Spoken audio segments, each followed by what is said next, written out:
Welcome to Movie Lover. Today, I will show you sci-fi romance drama film called The Passenger. The movie begins in outer space with the starship Avalon on autopilot heading to the colony world of Homestead during a mass exodus of Earth's population. The crew and the 5,000 passengers are all in hibernation pods for the 120-year journey. It is 30 years into the journey. The ship travels through a meteor storm and power is diverted to the forward shields. Then the ship collides with a large meteor and the power blinks. Red alert screens come on in the control area, then quickly go back to normal. Something bad has happened. Jim Preston Chris Pratt, a mechanical engineer, wakes up in his pod with a cheery computer voice telling him that soon they will be arriving at Homestead. He is told that it is normal to feel confused and weak after being in hibernation. The wristband on his arm is scanned, and the computer leads him to his cabin where he sleeps. The next day, he wakes up, tries to decide what to wear when meeting fellow passengers, then makes his way to a cafeteria where he is the only one. He goes to an orientation session about life as a colonist on Homestead, but he is the only one there. The cheery computer-generated instructor cannot understand his question about why no one else is there. Jim goes to the main concourse and gets no help from the information cast. He finds an office where he can send a message to the Homestead company that he is warned will be expensive. He sends a message explaining he is the only one awake and needs help, then finds out it will be 15 years before anyone on Earth receives his message. He is on his own.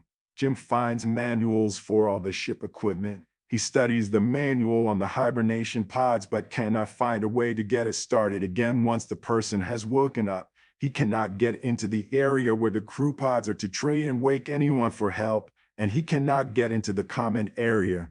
His wristband does not give him the proper clearance.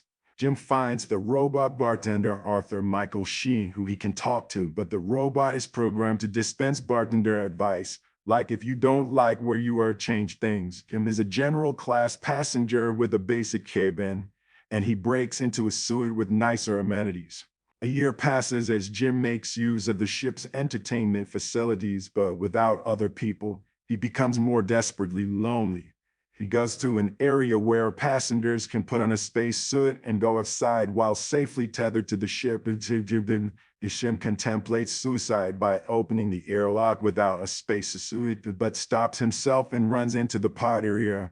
He trips near a pod with a lovely woman inside, Aurora, Jennifer Lawrence. He studies her passenger profile she had recorded before the ship set sail. She is a journalist and is traveling to Homestead to have an adventure and learn about what people choose to be a colonist. He reads her stories and thinks she is perfect. He wrestles with himself about waking her, knowing that it will doom her to die on the ship, that he cannot stand the isolation after a year alone, so he manually makes her pod wake her up, hiding before she can see him. The same cheery computer program wakes up Aurora and leads her to her cabin to sleep. Aurora wakes up the next day alone and wanders to the grand concourse where she meets Jim. He tells her the truth about how long he has been awake, but he doesn't tell her that he woke her up. He has asked Arthur, the robot bartender, not to tell Aurora what he has done, and Arthur agrees. Aurora and Jim talk daily, discuss what can be tried to fix the pods. Aurora swims, runs, and begins to write her story.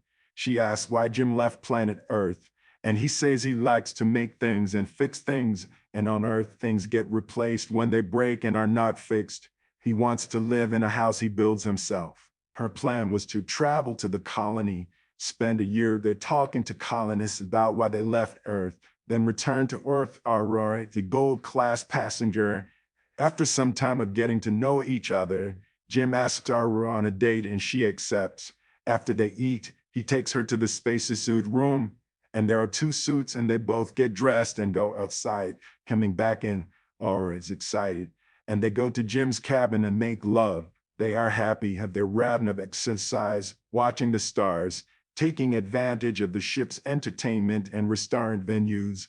Another year passes. It's Aurora's birthday, and Jim plans a special surprise. He made a ring for her. Going in the bar, Aurora tells Arthur as she and Jim have no secrets, and Jim agrees, not realizing that Arthur interprets this as meaning that Jim has told Aurora that he woke her up. Jim steps into the men's room, and Arthur tells Aurora what a good choice Jim made to pick her to wake up. Aurora is devastated and furious and tells Jim to stay away from her. One night she enters his cabin while he's sleeping and assaults him with her fists. While she's running, Jim uses a ship's intercom to try and explain himself, but Aurora screams that Jim took her life. While all of this is going on, the control room is more frequently getting alerts of system failures more over time.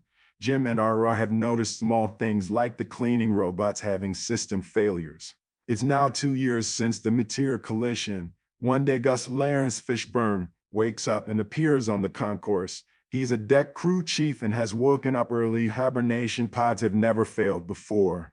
And he explains that something major is wrong. His wristband gets them into the command center, where they find that the ship's automatic diagnostics have failed and they need to check every deck manually.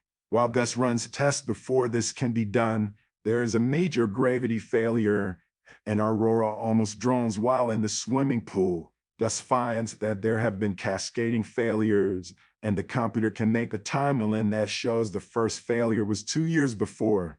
Gus determines that the first few failures caused power diversions to try and re-equalize the load, but the load became too heavy, causing more and more failures.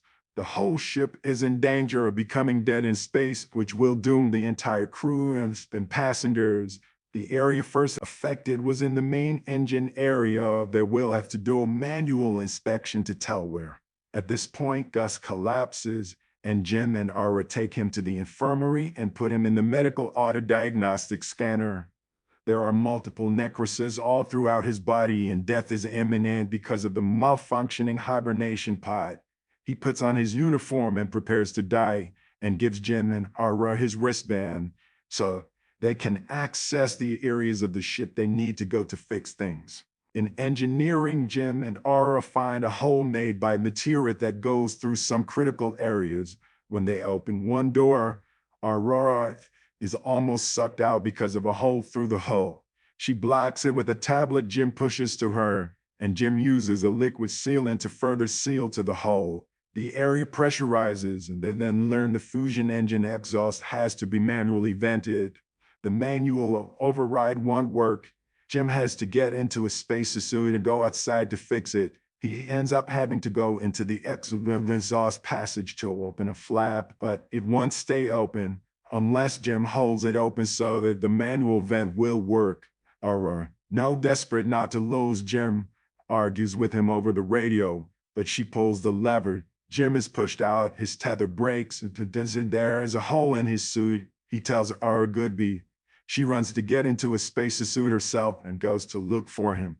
She retrieves Jim by grabbing his tether, but when they get inside, he is unresponsive. She drags him to the infirmary, and the autodoc says Jim is dead. Aurora uses Gus' wristband and his overcut to get the machine to resuscitate Jim, and it works. He is alive, and she is relieved and overjoyed.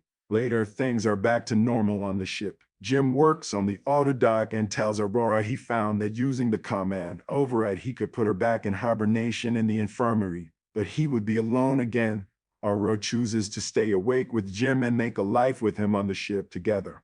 88 years later, it's the end of the voyage, and the captain and crew awake and come to the grand concourse to find there is a huge tree, lots of trailing vines and vegetation, birds flying, and a cabin that might have Jim and Aurora's grandchildren in it. Aurora's voiceover is rating her story to the passengers, explaining how they made a good life where they were.